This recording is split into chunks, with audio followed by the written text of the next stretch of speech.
What's up, college basketball fans? I'm Sam Gillette, your host tonight of Bourbon, Beer, and Basketball. We got another fun-filled show for you tonight with a few twists and turns along the way. But right now, let's get into it.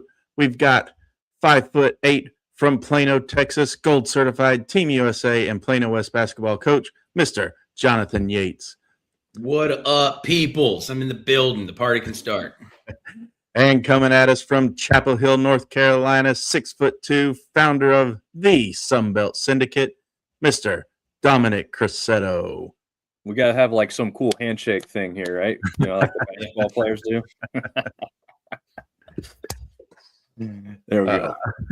No powder. And at 5'10" from Twin Falls, Idaho, connoisseur of all things basketball, Mr. Josh Fife. And muted. Broncos are on a roll, baby. Let's go. And at 5'9" from Columbia, Pennsylvania, gamer extraordinaire and founder of River Shark Gaming, Mr. Casey Wick. Going on. I miss my calling to be a PA announcer. There you go. We are down a man tonight. Nick Wade has some family stuff he's got to take care of, but hey, that's not going to stop us from getting into this. So let's start out with some brand shout outs. Yates, who are you drinking tonight? Well, right out of Farmers Branch here in the DFW area, we've got a little Three Nations Brewing Company, a little Texian beer. It's a Mexican-style lager. It's only a 4.3, so I may not be filling this one too much, but it tastes delicious. It sounds delicious. All right. Dominic, what you got tonight? Oh, man. Well, I didn't get to run out today. So we just did a Coastal Carolina inspired show yesterday on the Syndicate because they've been on a little bit of a winning streak. So I'm going back to episode 1 throwback already and going with the Shot to Clears beer here tonight. So we'll crack this puppy open. Craft. That sounds like corporate America. It tastes like it too. Josh, have you got rid of your doctor yet? I didn't get rid of him, but I'm going with some of you Texas people. Lone River Beverage Company out of Houston, Texas. Nice. It's a 4% agave nectar and lime hard seltzer. So easing back into things here. Oh, nice. That sounded crispy. That sounded like Texas. It's like Sprite. All right, Casey, what you got on the table tonight? I ain't got shit on the table tonight. I'm hydrating. So So water? Yeah, I've been drinking energy drinks fucking all day. So gotta fucking mix it up. It's been cold as balls up here, man. It was 5 degrees out this morning. I had so many layers on. I had to use the bathroom. It's hard when you got 3 inches of dick and fucking 5 inches of clothes on. Ladies and gentlemen, this show does come with a parental guidance warning. There may be some language not suitable for children. I'd hope children ain't watching this. Not anymore. There's a charge. All right. Well, I've got a good old Texas faithful. Yates, you could probably guess what this one is. A good old Dr. Pepper. I'm just kidding. I'm kidding. Love a Dr. Pepper. I've got they have a peach flavor. An All Seas IPA from Carbach Brewing in Houston, Texas. Another Houston beer. Ooh, another cool can. Yeah. I go for the cans. It's 6.8%. It's the only one that I have tonight. And excuse me. It's the only one I have tonight, so yeah. And they didn't sponsor me. I had to buy this one. So I had to go to the good old HEB because I got 20 minutes or 30 minutes before showtime or 30 minutes before I was supposed to be in studio and said, "Oh yeah, I don't have one." Yeah, I've been there. Yep, been there too. All right. Wes Schman. This is one of your guys. Koshman, I think. Koshman. Wes Koshman. All right, there we go. Good deal. Wes Koshman says, "Hey guys, he loves the stuff. Nice. And I didn't know you guys stream. Well, now you do. Every Wednesday, right here. Yes. So, can. Ooh, So that was a good one.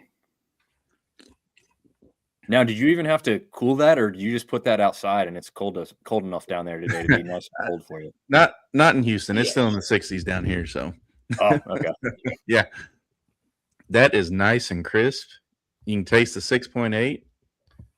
Oh, fun fact: it's a limited edition can. So I caught him at a good time.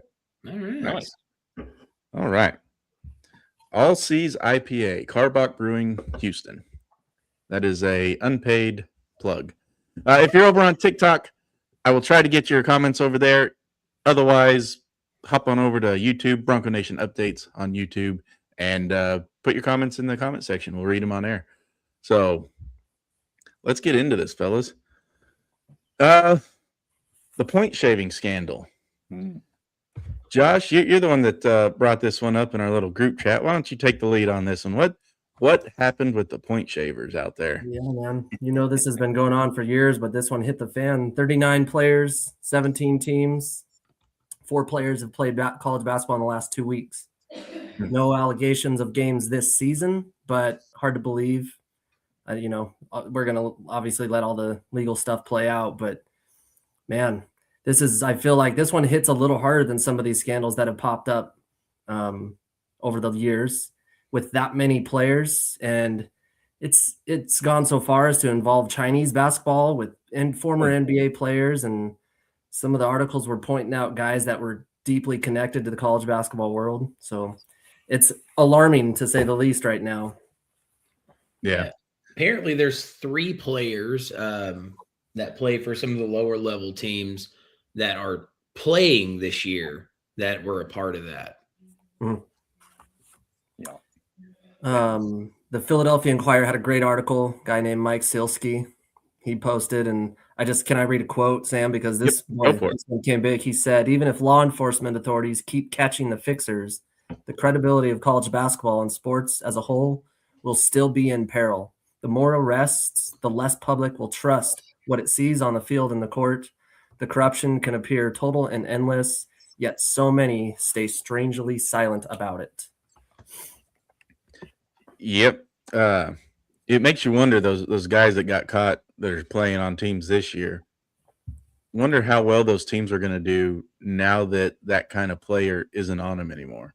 Like, you think about it, you're point shaving, and you're like, oh, we can't let this go over a certain amount of points, so my shots are going to be off, or I'm going to turn the ball over or something like that to keep the score low, or go off because you need to reach a certain over-under or whatever. Yeah. So you got to wonder how many of those teams that maybe historically were bad or in the middle now start doing better because the group of guys out there wanting to play and wanting to win that aren't part of that are now playing to win without that untimely turnovers and stuff like that. So that'd be interesting to watch, see how well those teams end up doing. Yeah.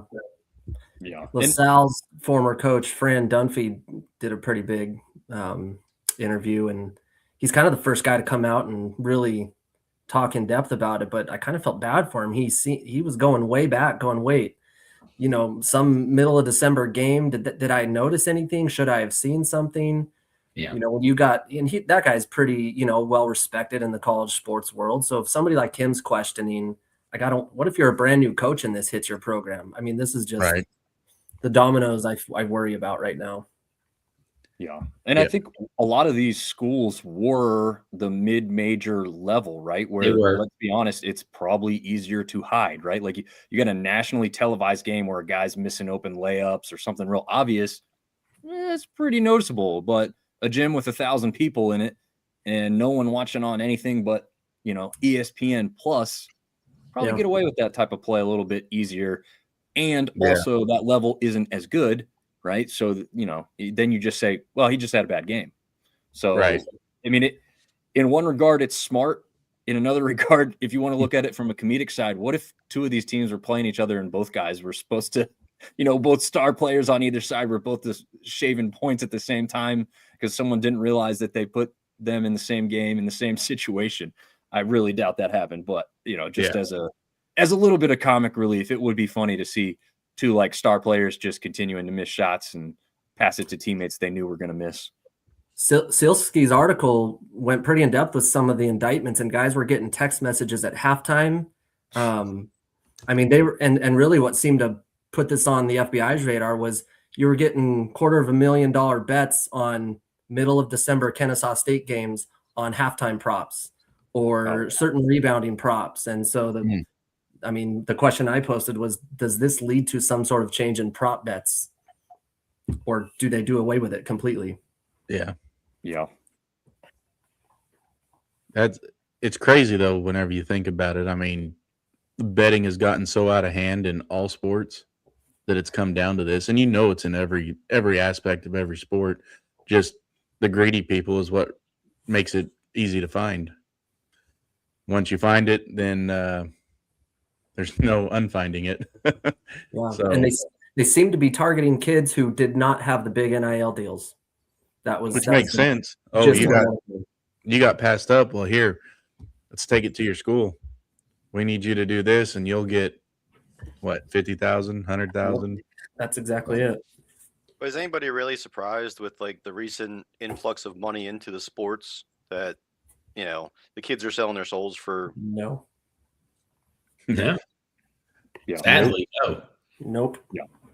And it's happening every sport, kind of every level, completely. And it's just, it just came out now. That's it.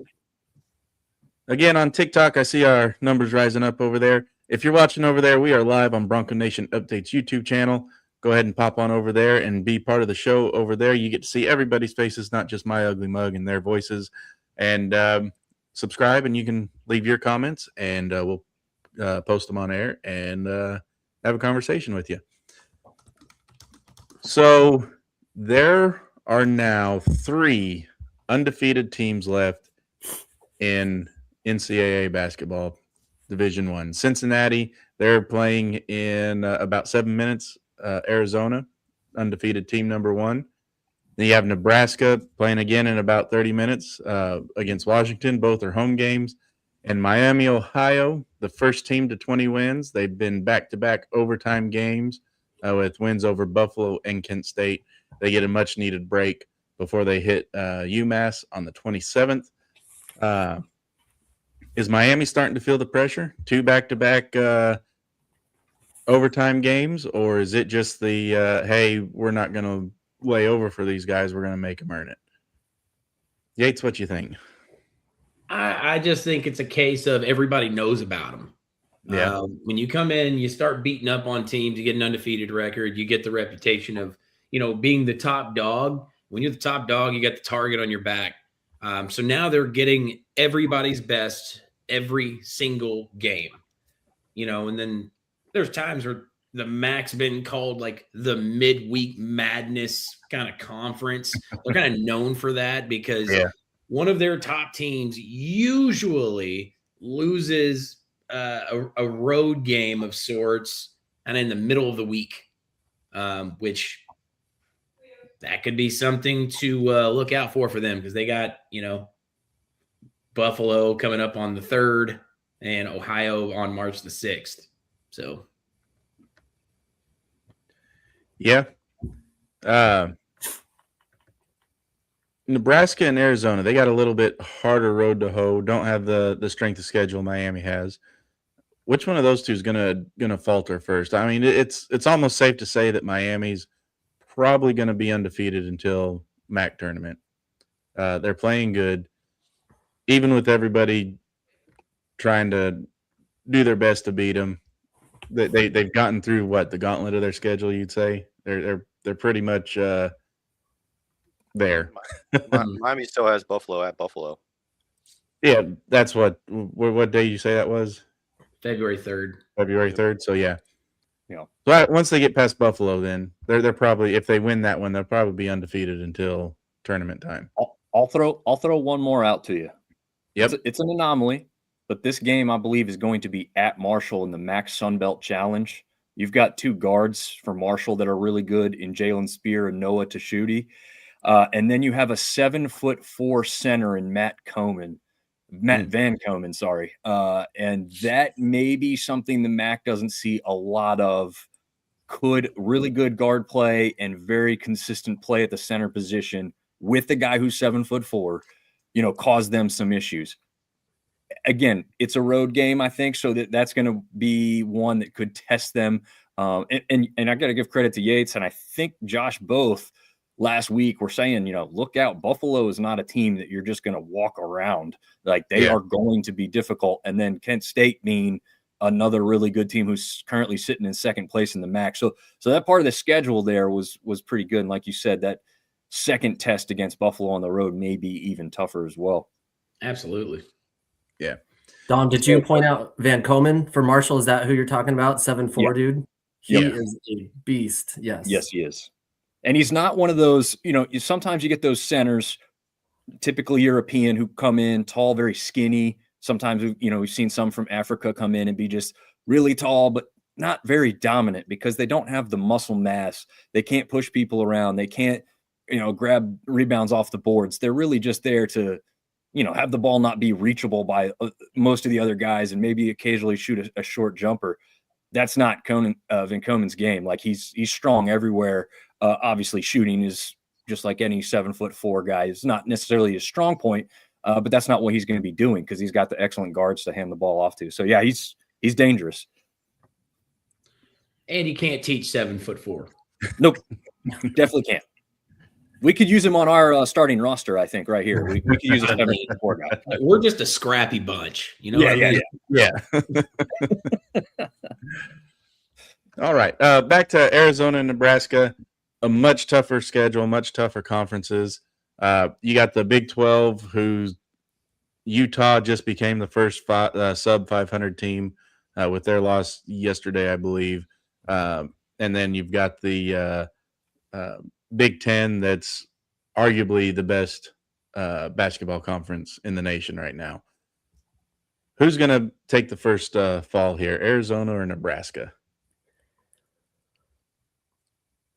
I'm going to say Nebraska. It's going to be Nebraska.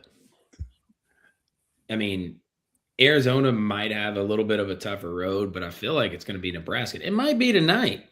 Yeah. Washington averages, I think, around 80 or 81 points a game. Let me look at that number and fact check that. 80.1. 80.1 points per game. Nebraska averages 81.4. So probably going to get a bunch of points here. I think your first 1 to 80 is probably going to win. Yeah.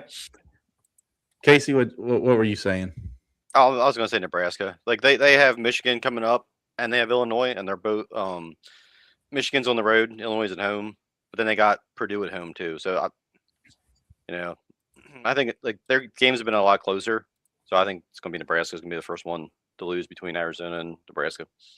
Not to mention that they haven't been there before either, so they're not really accustomed to playing undefeated where the target's on your back, which is the Yates' points could be why they lose tonight.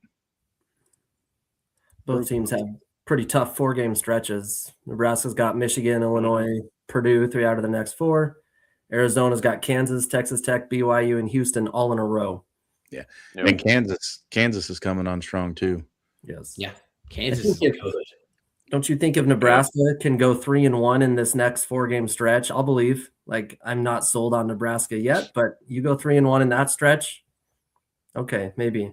They've got 4 upperclassmen who get 4 of the 5 most minutes on their team and a freshman. That's just lights out. But you get older guys, been there. They don't shy away from the big stage as much. Nebraska, I don't know. I wasn't a believer at first, but I'm starting to believe a little more. Yeah. Now, on the flip side, I don't know if y'all checked this Arizona schedule out. And I think we talked about it a little bit last week, but you're getting ready to go at BYU, at Arizona State. You got Oklahoma State. Then you got at Kansas, Texas Tech, BYU again, at Houston, at Baylor, got Kansas again, then Iowa State. Yeah. Yep. Talk about a stretch of games. No kidding. Jeez. Yeah, if sorry, if Arizona can go 4-0, they'll be national title contenders. Not that they're not now, but they'll favorites, national title favorites. If they can stay undefeated during this next 4-game stretch, they'll what, almost a lock. Yeah. I'd say so. They could probably lose from here until tournament time and still win the national title. At that point, let's not test that though, Arizona. Don't do that. All right, if you're over there on TikTok, we are live on YouTube, Bronco Nation Updates, or the Sunbelt Syndicate. If you want to pop off over there and take a look, you can subscribe, leave your comments, and we'll read them on there. I may miss your comments over here, so that's why. All right, let's look at who the biggest pretender is. Now, let's look at conferences as a whole, and then let's go into, in each conference, who's the biggest pretender in each conference.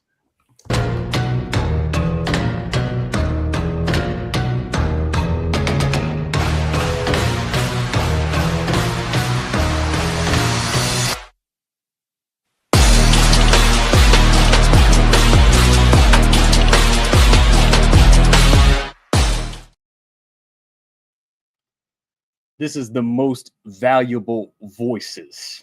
So let me spit for a minute. Boozer bodies every game. Call him heavy artillery. Board wars in the paint with stat lines bent like geometry. Pete plants seeds of fear while the Wildcats harvest. In Chapel Hill, Visser controls the boards, leaving the game tarnished. DeBensta drops dimes in heat, cooking defenders daily. Braden Smith drops assists like signals from future statically. Caleb crashes boards, a rebound king with royal decree. While Lendenberg's doubles double up, Big Ten throne, he claims it freely. Zuby keeps the red storm brewing, wave after wave. Toppin crafts shots with precision like he's paint push brave. Dent dictates the pace with UCLA flow, baptized in speed. These names carved in the NIL era work to leave a legacy while they lead. That's the first Syndicate Spitfire, and I am not a paid rap artist. So there you have it for the first one ever, fellas. Oh, That was neat. Was amazing. That was the first time I actually did that out loud all day. I read it a couple times. Nice. Without the glasses, too. It's like I was actually tinted and just like, oh, God, this is much harder to read than I thought it was going to be. Going to need a couple extra swigs after that one. All right. What do you guys think about that? Need some Eminem music to pump yourself up beforehand. Oh, absolutely. Yeah, definitely did. I tried to mention a couple of big names. So, we had Boozer from Duke, Pete from Arizona, Visser, I think. Is that, Josh, can you help me with that? Is that how it's pronounced? Yes, sir. And I heard you throw Caleb in there too. Yeah. Caleb crashed the boards. Braden Smith from Purdue, Dibansta is BYU's, pretty good player there. Lendenberg's from Michigan, Zuby from St. John's, Toppin from Texas Tech, Dent from UCLA. Those trying to hit some big name players, just throw out a little something different for this show here. Yeah.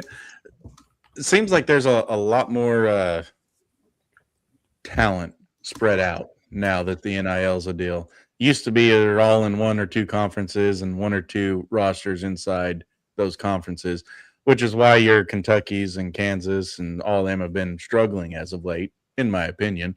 But with the NIL, that's the one thing that's good that's come out of it is the talent has spread out. and you get better basketball as a whole versus just watching one conference dominate it all. True. Sam, question for everybody. Answer. Do you think this whole NIL thing, I just wonder about the obscure towns who have the local billionaire who just says, you know what, let me throw 25 mil because I've got a bunch of oil money, not calling out Texas Tech, but let's say There you are. something Sounds like like that. I'm not going to complain if a Boise State rep wants to throw 25 mil at the program, but let's say you get some little town that can pay guys anything they want. Does that shift college landscape and we get a Davidson that truly goes all the way, Quinnipiac, something like that? Just question for the whole here. I don't think it's a just buying the talent. You got to buy the coaching too. True. Yeah, I mean, you can have all the talent in the world, but if you don't have somebody that can help manage that game, Yeah. It's not going to be anything. But not just that. Kids also are going to facilities as well, Yeah. right? Like a Quinnipiac is not going to have the same sort of facility that Duke has. True. You're never going to see it. They might if they get enough guys. I just don't see that being something that happens in the long run. Yeah. And it'd have to be a investment over like a decade versus just a year. Yeah. Because if it's a flash in the frying pan, it's not going to do anything. It's got to be sustained. Otherwise, you're not going to get the sustaining talent. Mm-hmm. Yeah, I think one point that was made today on XM radio on my way home was with football, Indiana has Mark Cuban helping them out. But Signetti is what makes it all work. So you have to have somebody who makes it all work. The reason he makes it all work is because he evaluates talent properly, just as he pays talent properly. So you can't, just bring in the top talent because then you're paying top dollar and you're not going to have any depth, right? And that's obviously more important in football with a roster the size it is, but it's also going to be important in college basketball because these are still young kids. These are still going to there's still going to be injuries along the way. You must have some depth on your roster. So you can pay the most to your starting five, and then you give peanuts to the rest. What kind of team chemistry do you have when all these top guys are driving the nice fancy cars, staying in the nice spots around town, and then you've got the guys that are struggling to make ends meet because you're not really giving them nearly as much money? You can't see that. Like you guys said, that's maybe you could get that to work for a year, but you're not going to get that to work for 2, 3, 4 years. And then those guys are going to be gone. And then your chemistry that you may have had is gone now anyway. So yeah, it's more difficult than what Indiana made it look like. That's for sure. Yeah. And credit to Signetti. I mean, just as a coach, being able to bring all that talent together and let them play as a team and win the Natty, it's hard to do. Especially whenever you have the historic went from being the first team to 700 losses to national champion in 2 years. That's pretty impressive. I wish. Google me. Yeah. Casey's going to switch his sweatshirt now because of that. The hell I will. Dude, they're like, I guess they are bad enough in basketball for long enough that they all just started donating money to the football program. Have you looked at the NIL amount of money they've used in the last 2 years for that football program? It is insane by Indiana standards. Like they're competing top 15, with the Ohio States, with all the big boys. Like Signetti going there, hell of a coach, hell of a talent evaluator, hell of a motivator.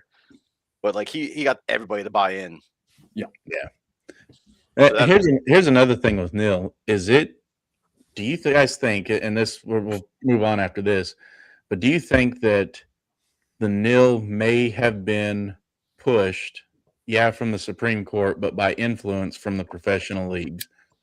The product getting too watered down at the professional level with the one and done athletes trying to make that jump and having nowhere for them.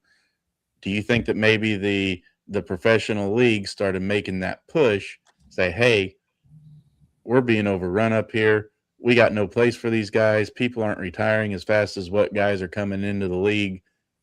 Pay the players so they stay in college longer. I don't think it necessarily has to deal with that. I don't think that the pros were in on that. Well, if Not a they were, bad they made a spot. terrible decision because now these guys are making more money in college and they don't have a reason to leave early at all. So now the pros may be not seeing them for 3 years and they thought they were going to have a one and done, coming in. Well, you got to look at it too. Not seeing them for 3 years. Now you got a talent that's 3 years more experienced. True. You also have that. Yep. And you don't have to send them to a G League to develop. So, True. just a thought that I had. We just had a G League player who's allowed to come back into the college. Oh God, Right. that whole thing. You talk about the kid from Alabama? Yep. Yeah. Kid from Baylor too. Yeah. Yep. That was the other one. Well, isn't he playing? He's allowed to play now. Yeah. Yep. Yeah. Yeah, he got enrolled at the semester, immediately eligible. He's only been playing like 6 or 7 minutes a game. Yeah. Yeah. He's in. Well, Yeah. I feel so bad for the Drew's a smart NCAA. coach. Yeah. He's a smart dude. He's not going to bring him in and play 40 minutes right now because he knows that's going to get on ESPN negatively. Yeah. So. Yep. All right, let's go before we were rudely interrupted by the Spitfire. Be rude tonight. Yes, it was. Biggest pretender, first as a conference as a whole, and then we'll get into each conference who the biggest pretender is. The ACC, the Big 10, the Big 12, and the SEC, the Power 4 conferences. Which conference is the biggest pretender going into come tournament time? I don't think I've made up my mind on this still. There's just so much to pull from, but I mean, I think I said it last week too, but if we're talking conference as a whole, I think the ACC is your pretender of the Power 4. Yeah.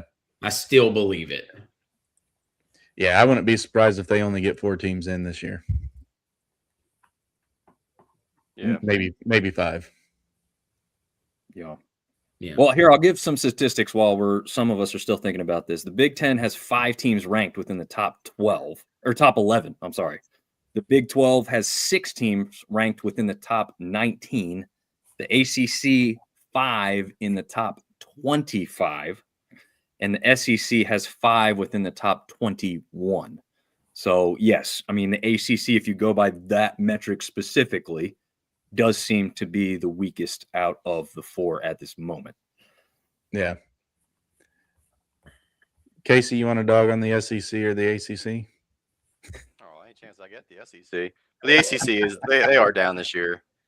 I'm sorry, man. Being a Notre Dame fan, I prefer my kids to go to class, not zoom in like the LSU players. And we've all heard about all the other SEC schools. Being an SEC graduate don't mean anything if you don't go to class. Yeah. I could probably have a Nobody's diploma graduating too. now. I know. Isn't that sad? I mean, we could do a whole show on that, but it's just sad that like kids go to college, and I'll use the air quotes for college because college is supposed to be an experience, but these kids are too popular to go to class. Yeah, the ACC outside of Duke and maybe Virginia, I don't really see like anybody that has a roster that can make a deep run, like Sweet 16 path and further. I mean, the SEC does have better coaching and better talent though. So as much as I'd like to dog on them, I think they're going to be a better postseason shower than the ACC will. What you got, Josh? I really struggled with either ACC or SEC on this one. I think Duke may be the ACC's lone hope right now, and that kills me as a Carolina guy to say that. I did put UNC or Louisville as the biggest pretenders in the ACC, but then UNC looked like a typical UNC team tonight, so I don't know. But yeah, I don't know. Don't count tonight. Don't count. Yeah, so let's talk about that. Let's go stick with that. Go into the ACC. Who is then your ACC pretender? Josh. I put UNC/Louisville. Those are my 2 pretender teams right now. And again, Carolina guy, that kills me. But I want to point out UNC's tempo the last 10 years, they've averaged 47th in KenPom. This year they're 181st. That is not the Carolina team. So that's hard to watch. Wow. Who you got, Yates? In the ACC, I think it's between two teams for me. One is Louisville because they are ranked 23rd. They started off really hot, but they're 3-3 right now in the conference. But the other one is Clemson. Mm-hmm. You know, they're 6-1 in the conference right now, 16-4 overall, but they've shown some, you know, some cracks, so to speak, recently, and could just about bust the dam open there, you know. Yeah. Clemson was my choice as well. They just I don't know. I don't think I They're trust not them. athletic. I don't trust them as a good basketball team yet. Can't trust them in football lately either. What do you think, Dom? Yeah, I got Louisville as well. 2-4 against top 25 teams. I would say when you do look at the losses that they've had, I would still deem pretty much all of them good losses, right? At this point in the season anyway. But you've got to start winning some big games, against some tough opponents at some point for me to think I can trust you in a tournament setting. And to me, they haven't done enough of that yet for me to have any trust in Louisville. Yeah. And Casey. Yeah, I'm gonna go Clemson on that one. Big time. I just don't trust them. And then, yeah, SEC. I don't know. Like, I struggle with that one. I would say, like, I'm probably thinking like Missouri. Like they have next year's class looks good, but I don't see it this year. Yeah. Does not help you right now. Nope. So, Yates, how are you going to try to not pick Arkansas in this one? Well, it's hard not to because I know we're just going to break some hearts because it's what we do. You know, you get used to that kind of thing in Fayetteville. I don't call you the Heartbreak Hogs for nothing. Exactly. But I think the biggest pretender in the SEC is going to be Vanderbilt. Mm-hmm. Their last 3 games that they've now lost, Florida, Texas, Arkansas, they got out-rebounded so badly. They're showing no signs of physicality. Arkansas had 13 dunks and what was that stat? 20 some odd points, a lot of points in the paint. Just Vanderbilt's not ready to match up with some more of the top teams like everyone thought they were. Yeah, that's who I got to is Vanderbilt. They started out strong, but they're cracking now. And your points in the paint, I was going to pull that up before I started talking, and I didn't. Anyway, points 50. In the paint was 50. It 50 points in the paint to 22. Yeah. Out of our 93 points we scored, 50 of them were inside the paint. Yeah. You don't win games whenever you give up the inside like that. No. Unless you have Steph Curry shooting from the outside. And I was like, and they're not shooting it that well right now either. Yeah. Dom, who you got out of the SEC? Yeah, I hate to be kind of boring here. I've got Vandy as well. 2 of those losses, Yates kind of spoke on it, but to Texas by 16, to Arkansas by 25. If you average all 3 losses, they're losing by an average of 15 points. So that's just concerning, right? You guys talked about the hot start. I mean, they have some really good wins on their schedule right now, but this type of slide, as Yates talked about more specifically than just the stats, that's the concerning part. Yeah. Josh, you got any stat magic you want to throw on this? Yeah, I'll be different. I'm going to say Bama's my pretender. They had a lot of chances. Purdue, Gonzaga, lost to Arizona by 21, lost to the team we're talking about, Vandy, and they barely squeaked by Oklahoma the other night by 2 points. And Oklahoma, they're not the best Oklahoma version. They've lost 5 in a row in the SEC. So I had Bama as my pretender. Good pick. Can't argue there either. Wow. All right. Let's move on to the Big Ten. You almost want to say Nebraska as the pretender, just because you don't know if they can hold that success for the rest of the season. But I'm going to go off script, and I'm actually going to go with Sparty, just because Izzo seems to do just enough to get him there, but never enough to win it here lately. So I think he's riding a lot on his past success, and I think Sparty fans are starting to get a little restless there. Who knows? They could be calling for his head by the end of the season.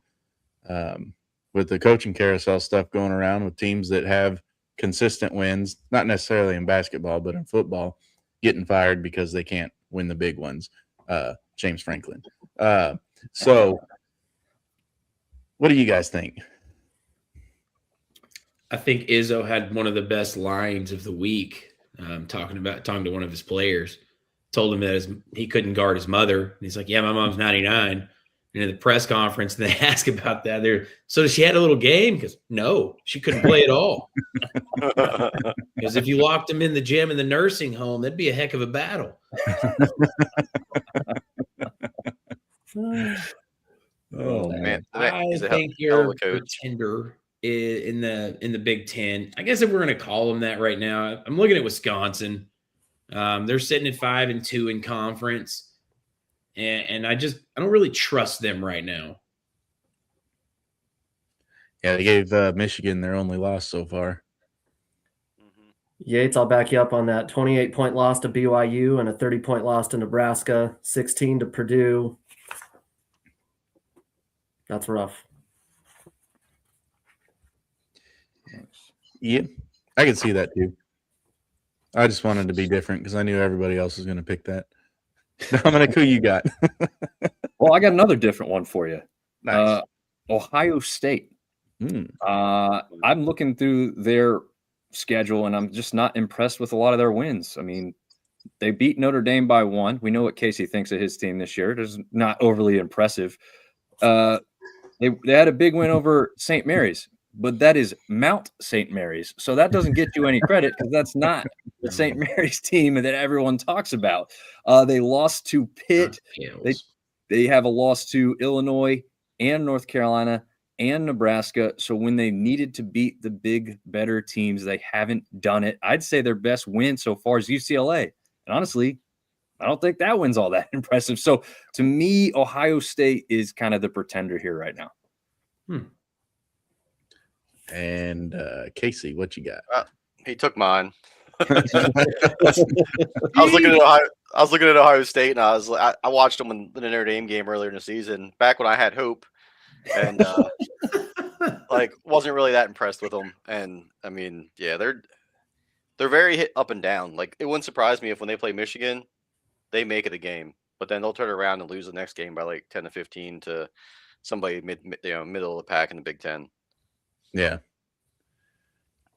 One more time on TikTok. If you want to join the conversation, you want to see the everybody else on the screen other than what Dominic's posted on the Sunbelt Syndicate there, hop on over to Bronco Nation Updates YouTube channel. Subscribe and post your comments there. We'll put them up on screen and read them whenever they come through. Moving on to the Big 12. Casey, let's start with you. Who's your pretender in the Big 12? Since yours was stolen the last couple times, who you got? Oh, you know who I'm going to go with. I'm going to go with the BYU Cougars. When they play like the top talent, I just don't see it. Like, their loss to UConn earlier in the season. UConn's a pretty good team, but then their loss to Texas Tech to me really showed some cracks. Like, I saw it in the group text about saying how BYU is Texas Tech's B this year, and it doesn't look like it gets any easier. They got Arizona, they got Kansas, they got Houston coming up, then Arizona and Iowa State again, and they end the season with Texas Tech. I think by the time it's all said and done, they're going to be the pretender in the Big 12. All right, Josh, who you got? And if you still mind, I'm muted again. Well, then I better pick BYU because I'm afraid you're going to pick Kansas. Nope. Yeah, BYU. DeBonce's crazy good. They've got a kid named Richie Saunders who can step up but Texas Tech showed how to beat BYU the other day, and it was shutting him down. He went 6 for 17 from the field, only had 6 rebounds. It made BYU look like, oh, okay, we got the recipe on how to beat them. And to go 6 games in the NCAA tournament, you got to have more than one. So BYU is my pretender. Yates? Iowa State. I knew I should have went with me first. Muted. Yeah, you should have went with you first. My bad, guys. My bad on that. But yeah, they've got a lot of issues going on there. Like, their half-court offense is just not any good. So, like, if they can't get out and run, now what? Yeah. If Joshua Jefferson's not on, that team's not on. Yeah. So it's sad. Whenever you have one player that can determine whether you're going to have a good night or a bad night, it's potential for pretender status. Because all you got to do is take out one player and everybody else crumbles around you. Dom, who you got? Well, I thought I was going to be the guy that was crazy picking a high-ranked team that was performing very well, but you guys went ahead and went above me. I thought we might see some West Virginia, some UCF. We know they're pretenders. Come on. Yeah, I guess that's what I'm figuring now. I went a little crazy here. I said Kansas. They are great at home, but they are not great on the road. That's where they're struggling. They are just 2-3 against top 25 teams. They're 8-1 at home, but just 2-3 away. Again, those are top 25 teams that they've played on the road, so their schedule is pretty tough on them. But I don't know. You team like Kansas, they look like a better team at home, but they've got to start showing that on the road a little bit. Maybe that's harsh because, pretender, you're thinking maybe they're going to be bounced early in the conference tournament and then possibly in the NCAA. I don't know. This team could still get past the first round or two and it wouldn't surprise me. I would be surprised if they're there towards the end, in the Elite Eight or the Final Four. I just don't see that out of Kansas this year. Yeah. Yeah. See, Dom, now you got me confused on why you didn't pick Arkansas in the SEC. Because we're really good at Bud Walton Arena, but you get us out of Fayetteville. Yeah. Well, I think beat us by like 25. Yeah, no, Arkansas was definitely there, but those 3 straight losses by Vandy, by how they lost them, was just really unimpressive. Absolutely. So I don't think any of us really had much of a choice on that one. Yates, I had not watched Arkansas until just the last week, and Darius Acuff, is that the dude? Yeah. He is SGA part 2 from just watching him. That is a grown man, 18-year-old. He's insane. Yes. He's ridiculously good. So crafty. He's amazing. So there's a lot of talking heads out there that have the SEC as the best conference, getting 10 teams in. I don't see it. Maybe you guys do. I mean, yeah, they can be good, but are they, ESPN's got that deal with the SEC. And if you watch our college football roundtable and Pop's pop-offs, you know the rants he has about the SEC and the ESPN and all the money and everything to it. But does that deal kind of bring a perceived bias to the basketball court as well as the football field where people get in over there? Or is there something that I'm not seeing in the SEC? Yates, let's start with you. I mean, there's absolutely something there, obviously. I mean, you go back to last year, Texas nabs the last spot in the NCAA tournament, basically. They're not really very good. They really have no business getting in.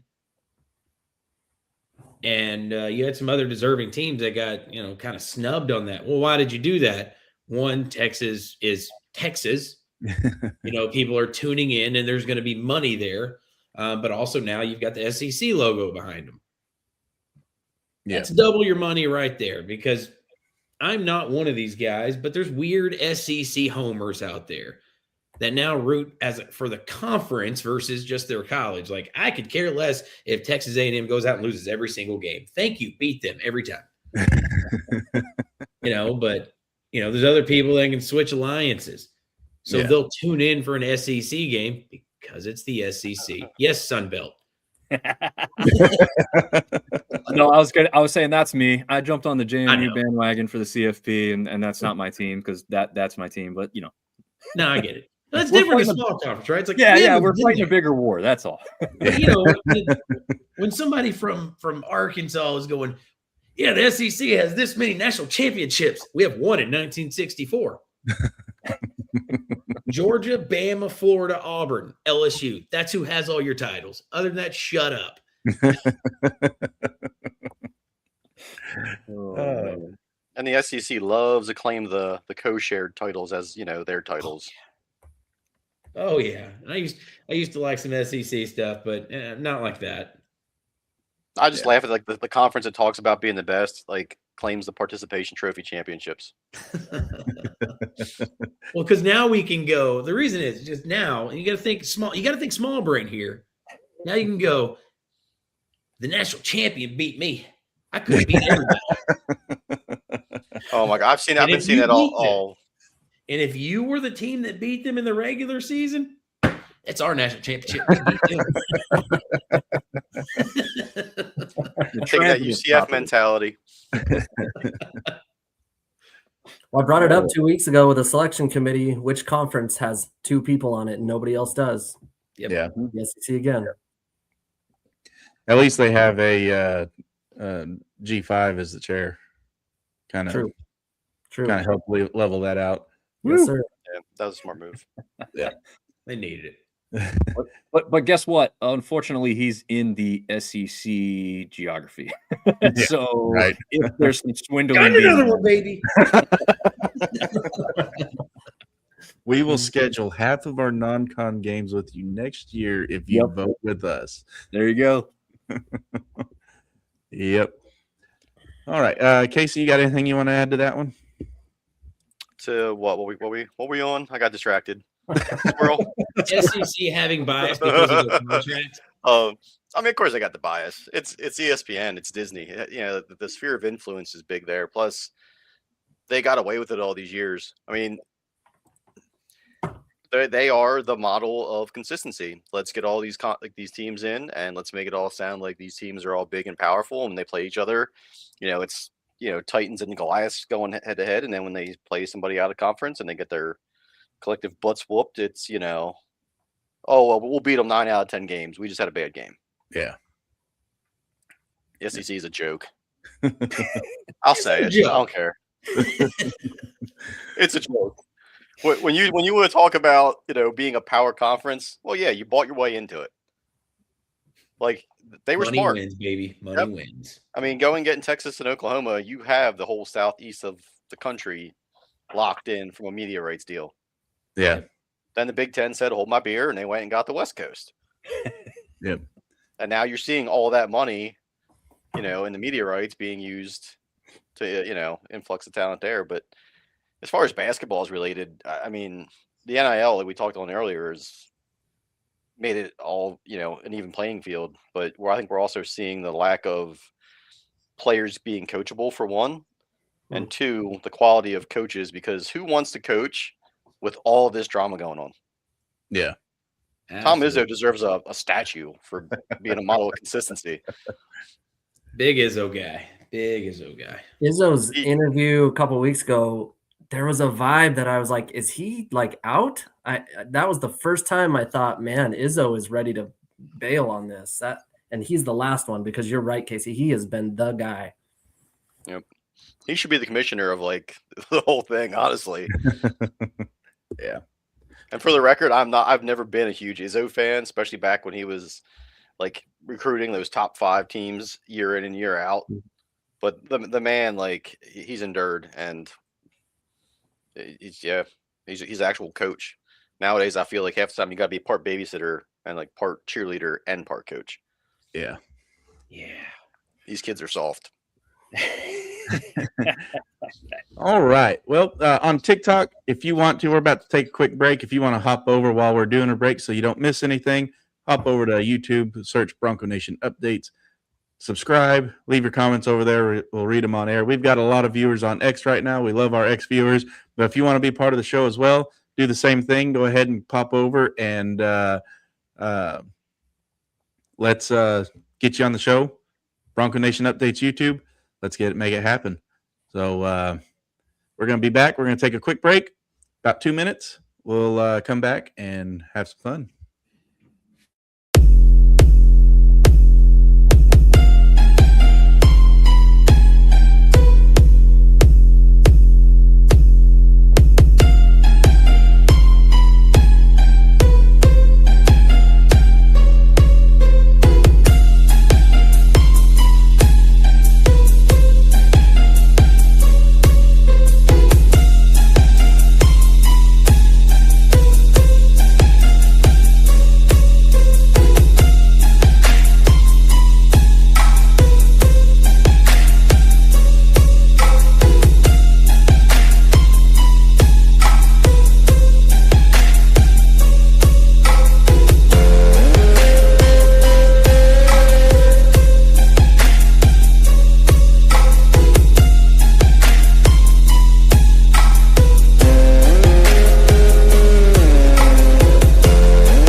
All right. Welcome back to Bourbon, Beer, and Basketball.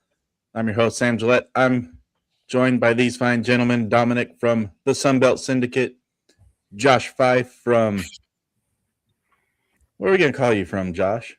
We need a fun little location for you. I mean, Twin Falls isn't very fun, so you could just say Chapel Hill. I'll live in Dom's basement. Cold down here. That's why the hoodie's on. Hey, I hope you enjoy a 7 and a 4-year-old too, because I'm bringing them. And then we have Team USA's only hope at basketball coach, Mr. Jonathan Yates. and gamer extraordinaire, Casey Wick. Don't kill his dog and there won't be no problems. Casey, don't ruin this and tell us you don't actually have a dog. Oh, I got 2. Oh, okay, good. Yeah. Everybody don't steal them. One is sleeping behind me. Nice.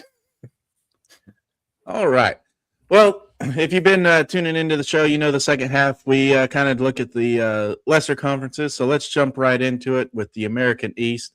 They've got 6 of their 9 teams within 2 games of first. Now, there's one more conference that has that kind of disparity, but or not disparity, but competition. But is the American East, is that the most competitive conference, non-Power 4, from top to bottom? Who wants to go first? I mean, it could definitely be seen as such.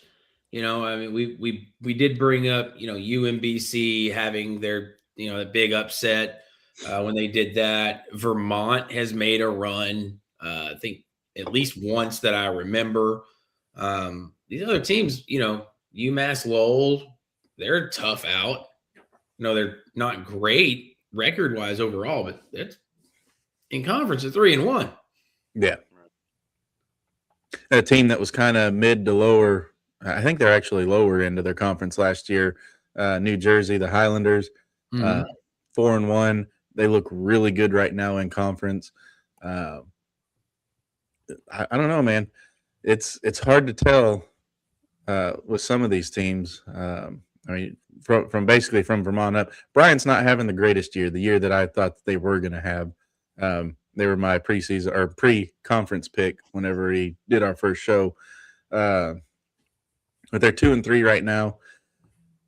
But they've been there before. They know what it takes to make it. So maybe they turn it around. Dominic, what do you think? Yeah, I think UMBC stands out for me, even though they're currently sitting fourth in the conference technically, I guess, due to tiebreakers, because there's a couple of teams that are all tied at 3-1, but they are 10-7 overall, 6-2 at home, 4-5 on the road. This conference as a whole struggles to win games on the road, and just like a lot of other mid-majors, that's because some of them are scheduling pretty well outside of conference and playing some tough opponents. I mean, they played at Dayton, at Georgetown. They played against Buffalo. I think Army's actually surprisingly decent this year, right? So they lost to Army. And then you mentioned Bryant earlier. They did lose to them on the road, but I struggle to see a team that I trust a little bit more than UMBC at this point in the season. Yeah. Casey, what do you think about the American East?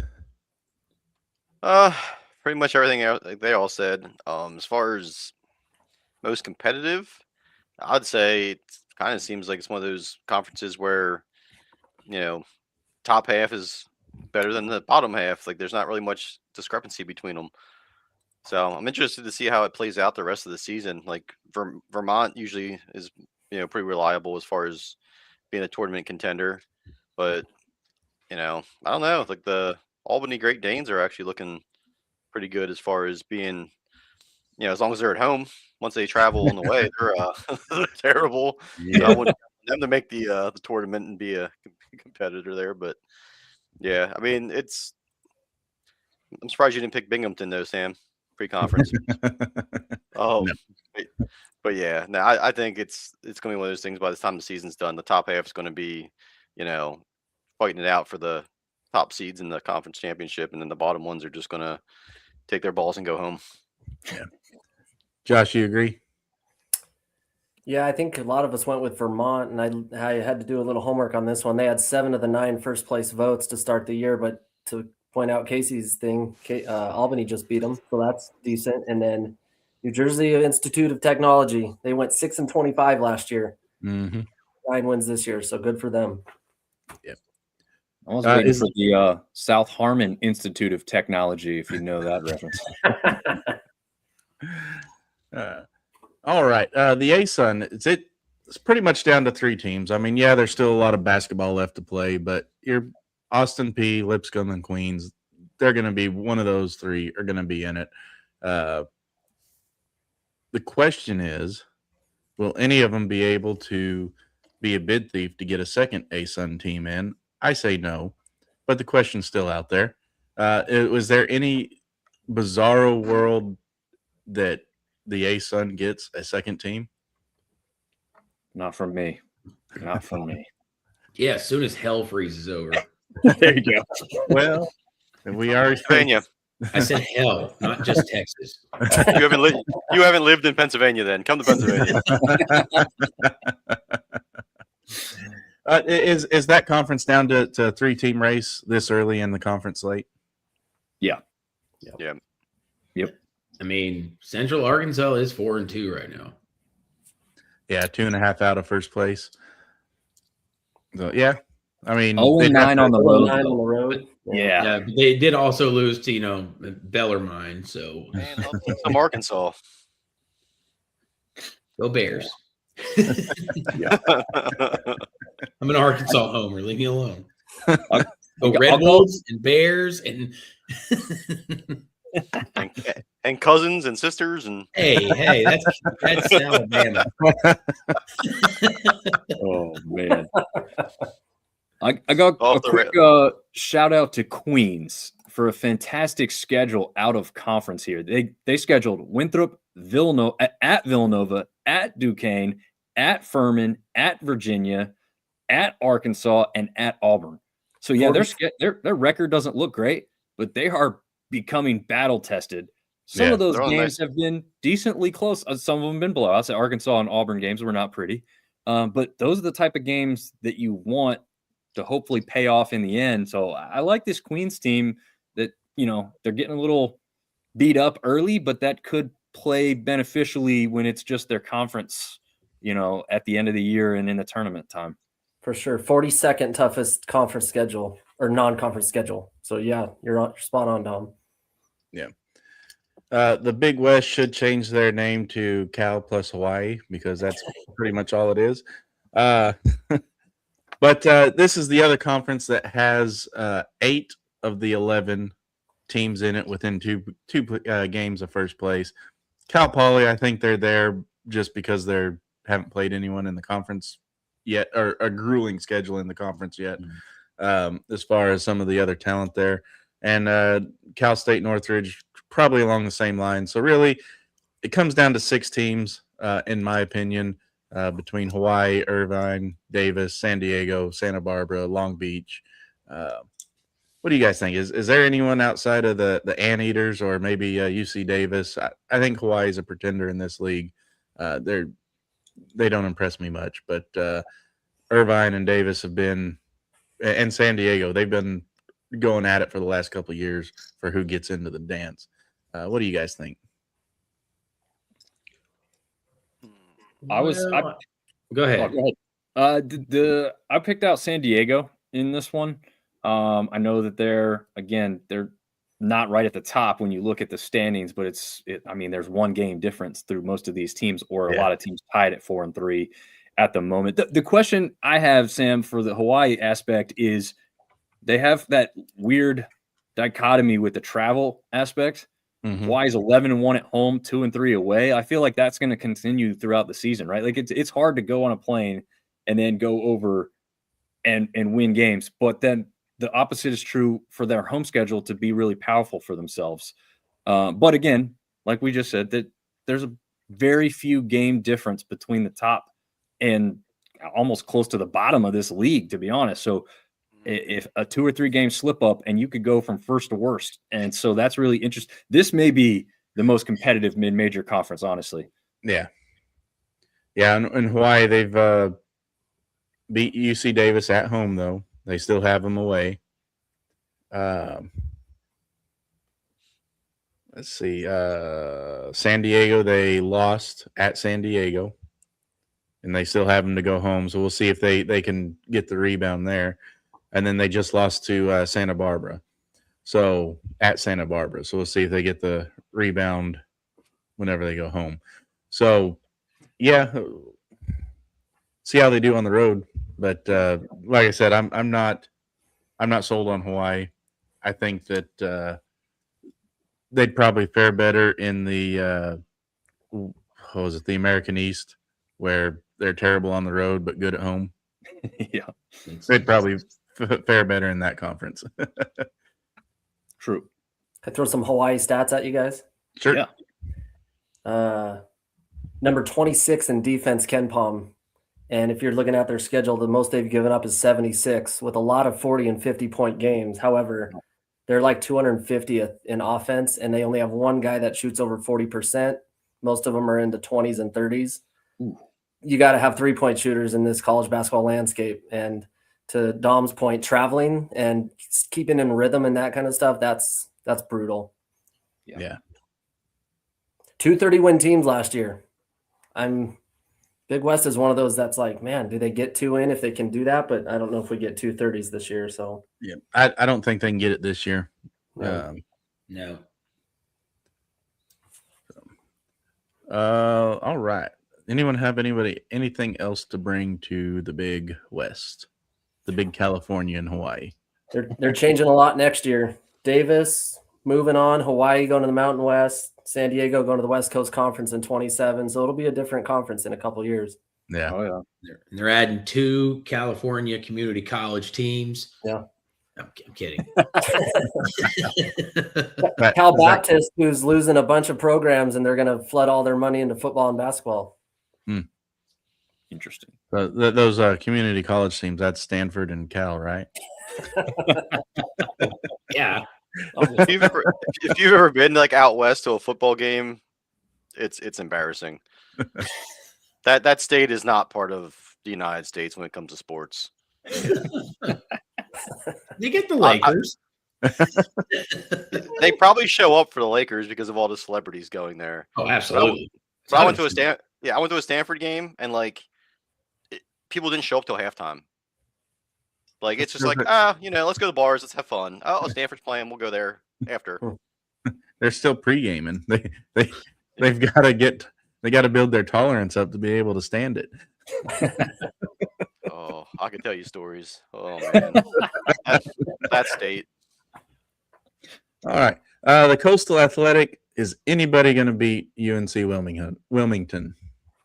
The Nope. Seahawks. I mean, somebody will beat them. It'll probably be Elon, but they're not going to get. I think that's your tournament bid is right there, Wilmington. Yeah. Hofstra is your highest rated Ken Palm team in that conference. Really? Number 109. Seahawks are sitting at 121. That's interesting. Yeah. And that UNCW Charleston battle is always a big time rivalry, not far apart from each other. Both gyms get packed out and really raucous when they host each other. I mean, right now they're 1-2, and we'll see if it stays that way. Again, technically, there's a couple teams at 4-2, so they're not a true second place, I guess you could say. But that's just always one of those ones where you feel like it's going to be one of those two teams. Although, like you guys said, I mean, you got Elon Hofstra, and I wouldn't even totally rule out the Campbell Fighting Camels. I mean, you gotta love that name. All right. Let's move on to the Horizon League here. It's basically a 2-team race between Wright State and Oakland. Purdue and Green Bay, Purdue, Fort Wayne, and Green Bay, maybe, but they've fallen off. Green Bay was terrible last year. Purdue, Fort Wayne fell off at the end of last year. So I don't think they have the stamina to make it. So is this a 2-team race coming down to tournament time? Josh, let's start with you. I see you nodding your head over there. Yeah. I mean, I'm all in on Oakland. They started their season with Michigan, Purdue, Houston as their first 3 games. They have the second toughest schedule in the nation. So talk about battle tested. Man, your first 3 against that gauntlet. That's a coach who's thinking for the long run to me. Oh, absolutely. Yeah.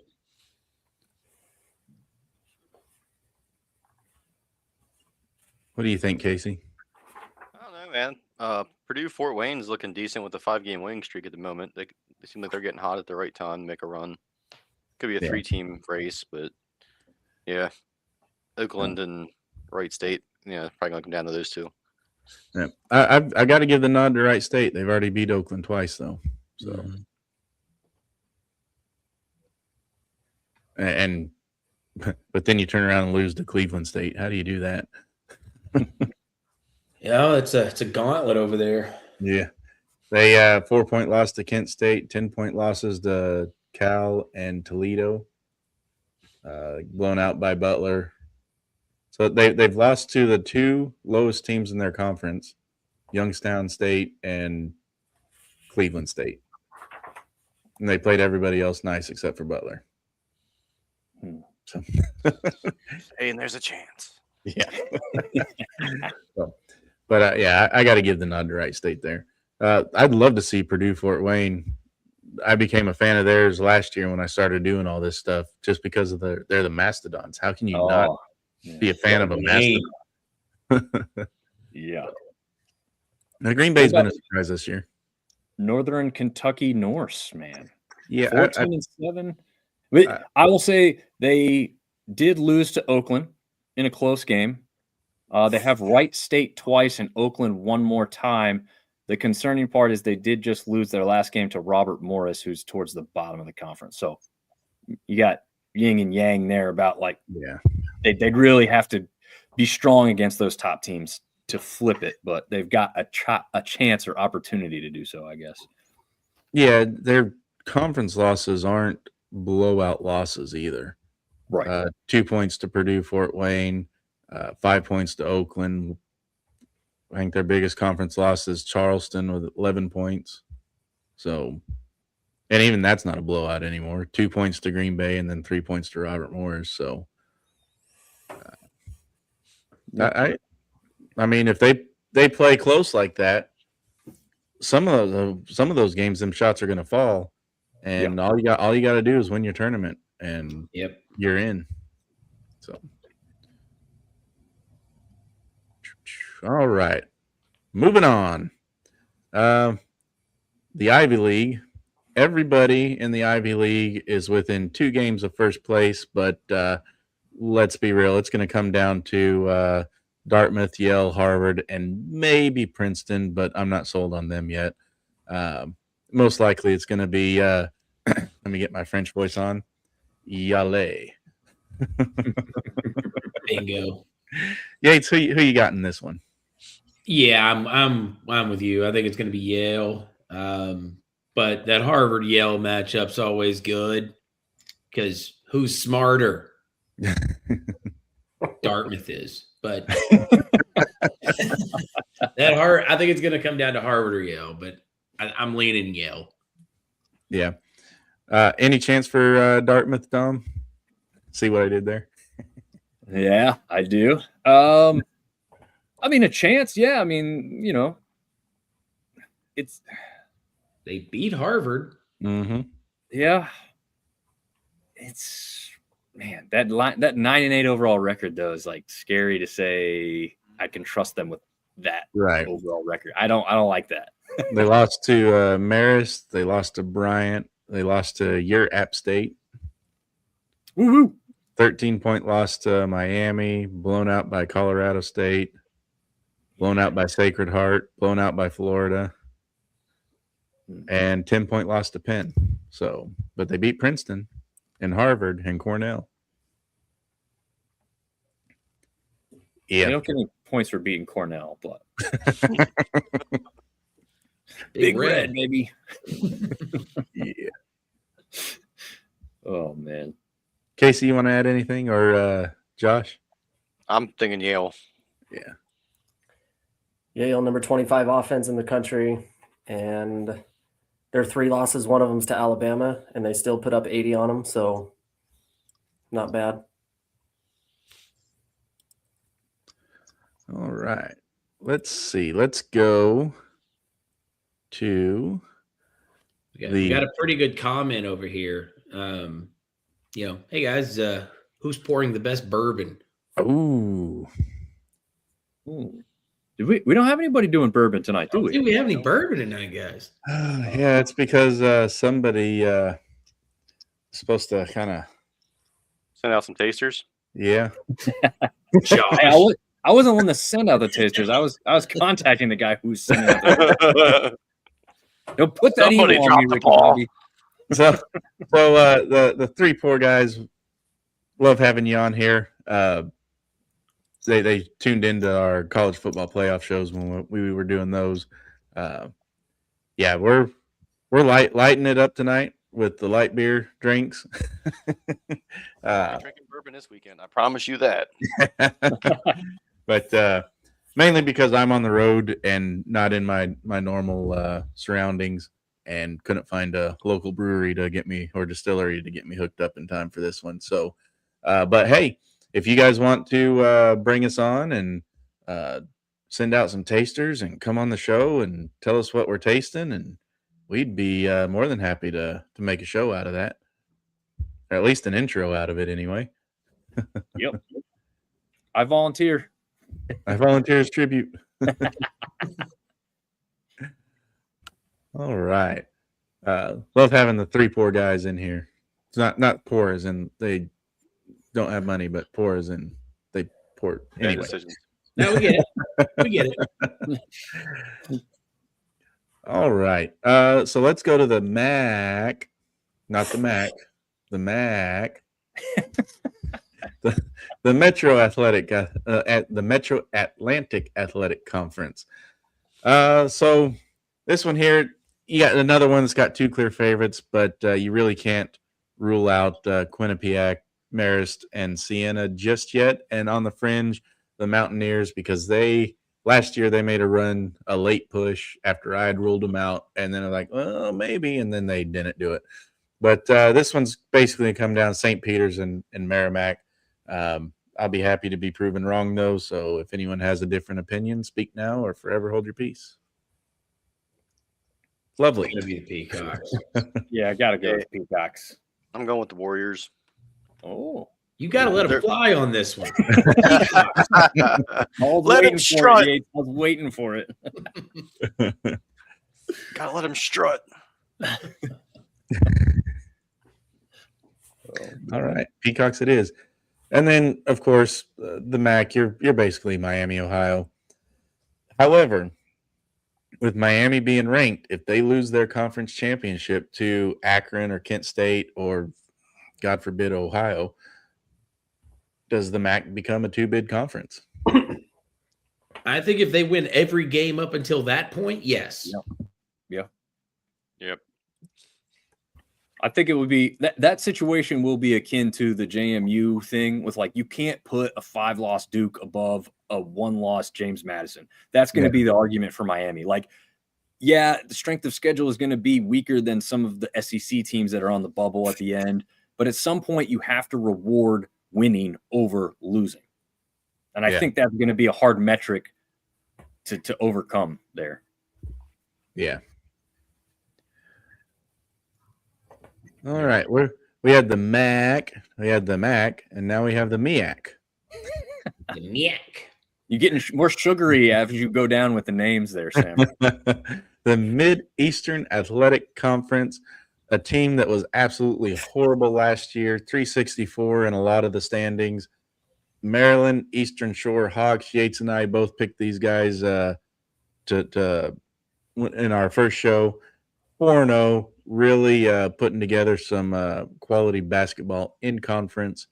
They had a decent non-conference slate with games at Nebraska, at Georgia Tech, at Creighton. So another team that really battle tested themselves early, and it's showing up now. 4 straight conference wins.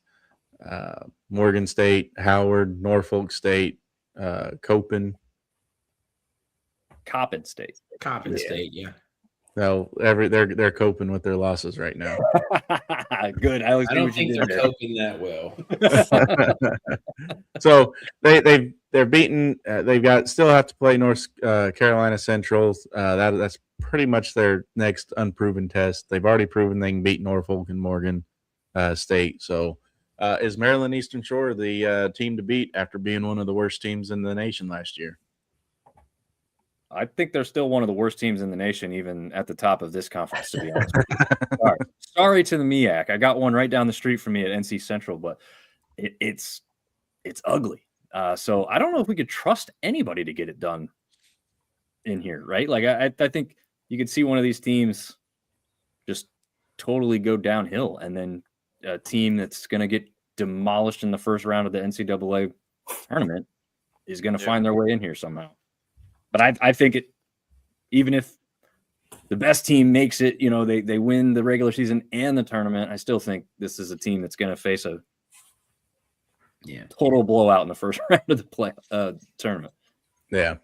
Well, yeah, I mean, I definitely think it's going to be Maryland Eastern Shore just because, yes, their record's awful, but it's because they really challenged themselves in their non-conference.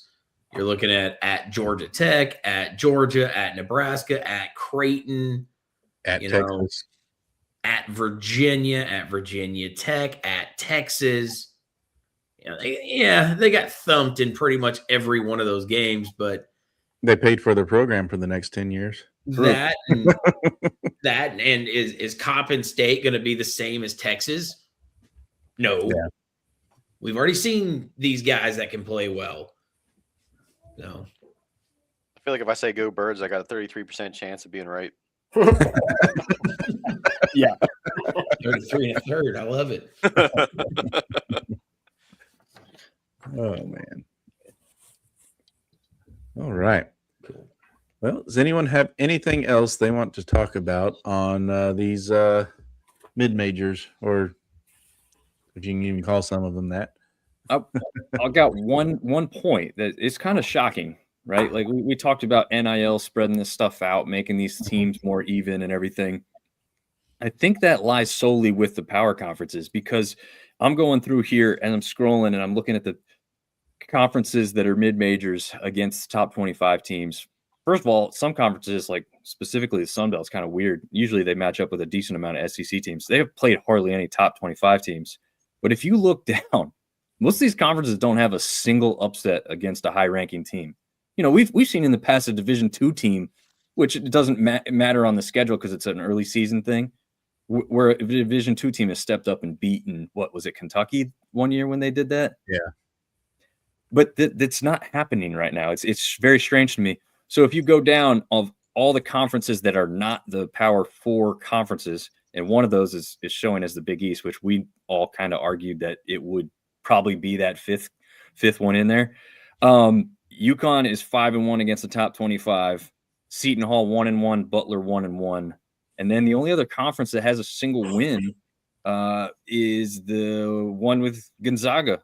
Oh, I'm sorry, Grand Canyon's in there too with a 1-0 record. But if you take out Utah State, Yeah.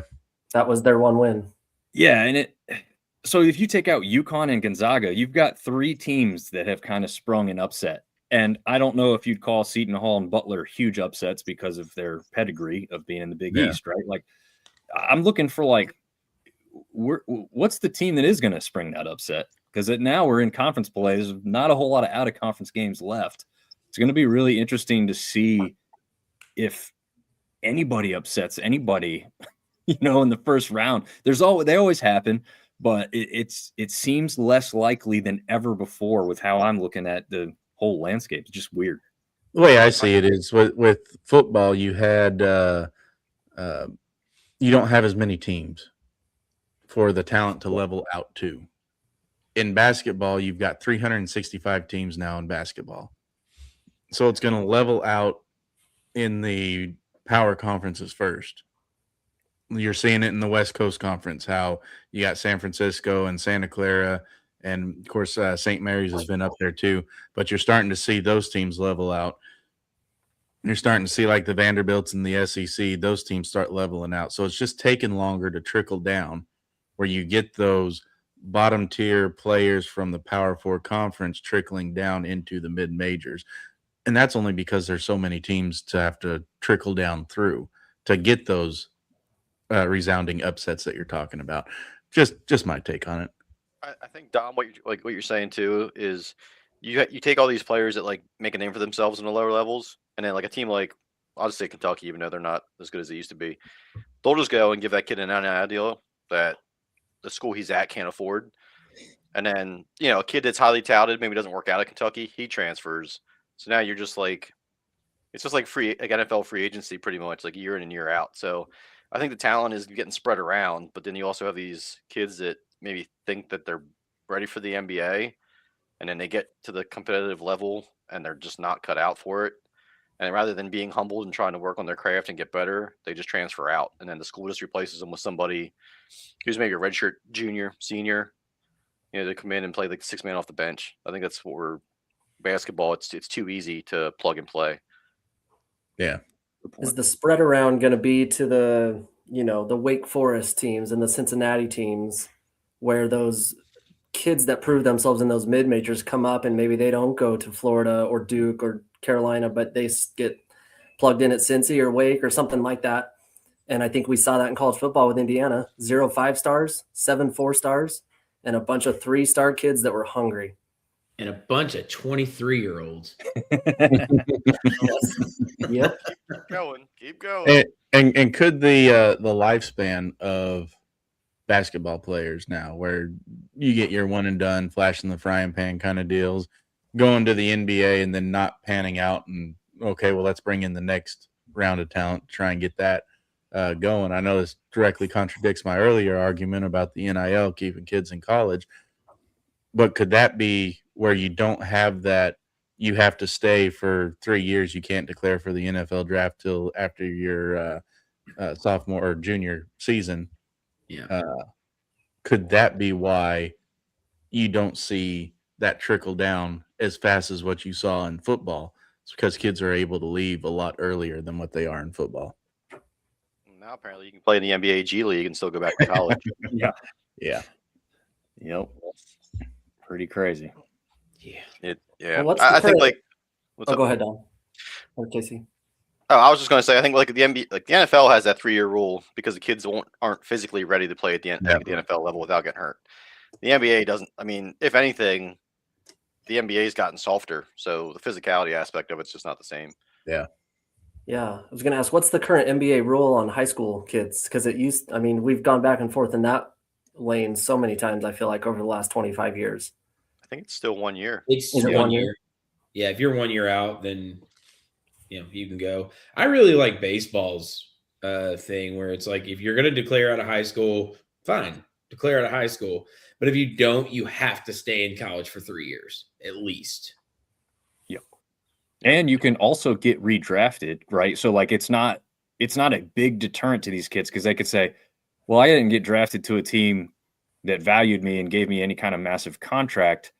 So now that I've gotten a name for myself and I'm hitting better ERA and everything else, like now I can re-enter the draft. I know that's not always the case, but sometimes it can be the case. And I like that aspect too.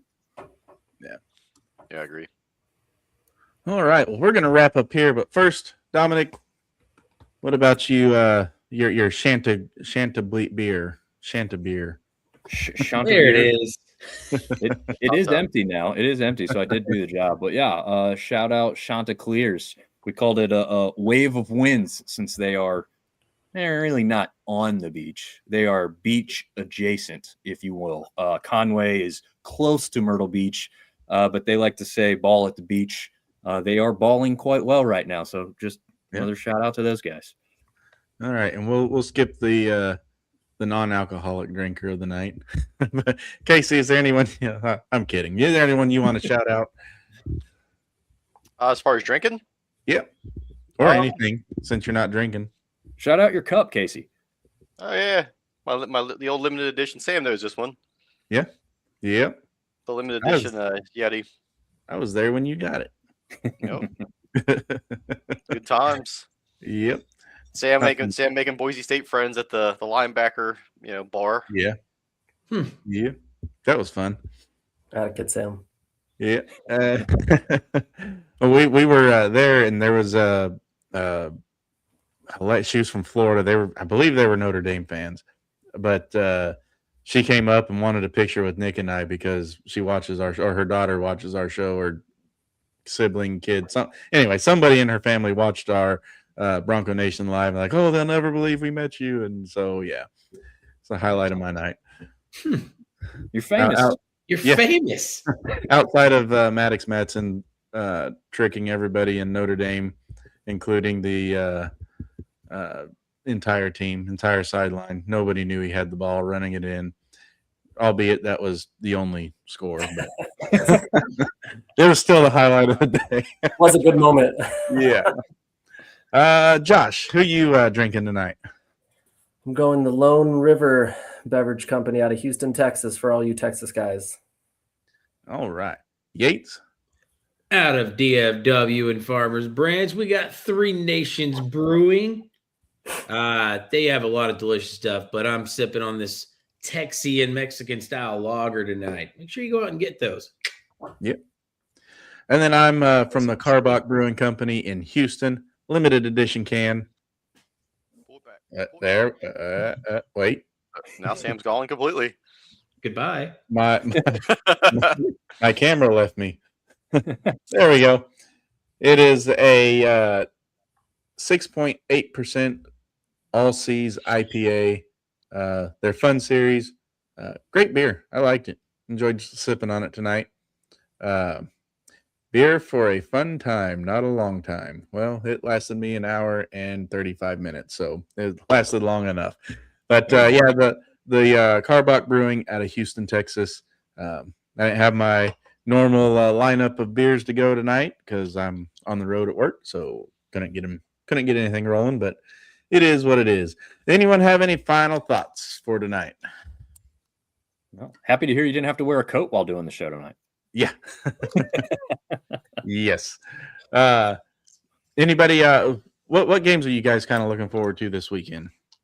Now that football's over with, I know I'm throwing one on you here late, throwing one on myself. I didn't realize I was going to ask that question until I just did. I'm looking forward to Friday night, the Michigan Ohio State game, just because I know the schools hate each other, and I'm hoping secretly there's a fight.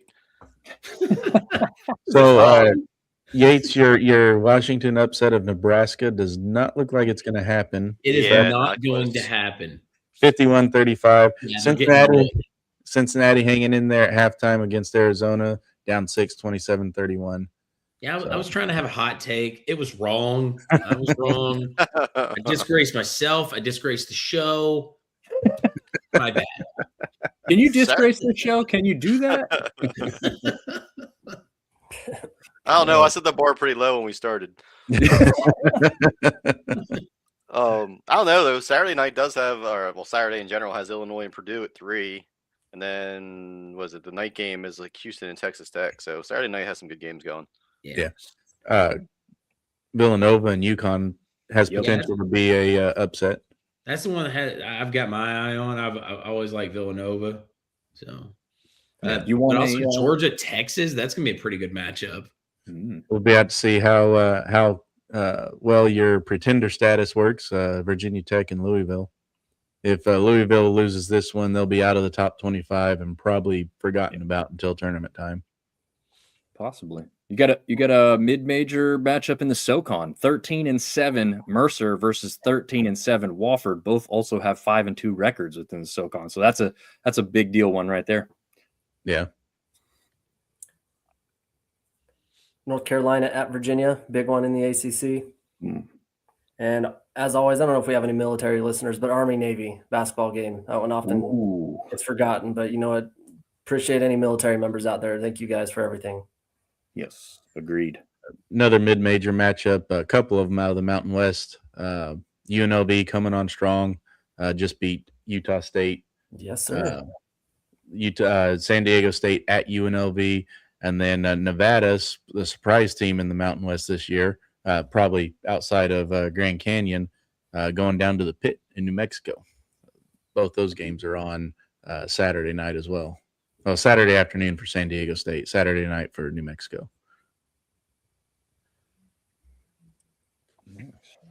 All right. Some good basketball this week. So get out there, watch a couple games, come to the show next Wednesday and tell us about them. But yeah, that'll do it for tonight, fellas. Thank you for joining me. We missed Nick tonight. He was taking care of some family stuff, but he'll be back next week, hopefully. And we'll have some more beers and conversations for you every Wednesday night right here, Bronco Nation Updates YouTube. We are on TikTok as well. But if you want to see the whole show on TikTok and be part of it and put in all your comments and stuff, have them read on air, go ahead and head on over to Bronco Nation Updates YouTube and watch them there. Our viewers on X, same to you, Bronco Nation Updates YouTube channel or Sunbelt Syndicate's YouTube channel, as Dom links his stuff with us as well. And same for you, TikTok. But if that's how you guys want to view us, then come on over. We love to get your comments and everything in there. Dom, Casey, Yates, Josh, thank you guys for joining us tonight. And until next week, y'all have a good one.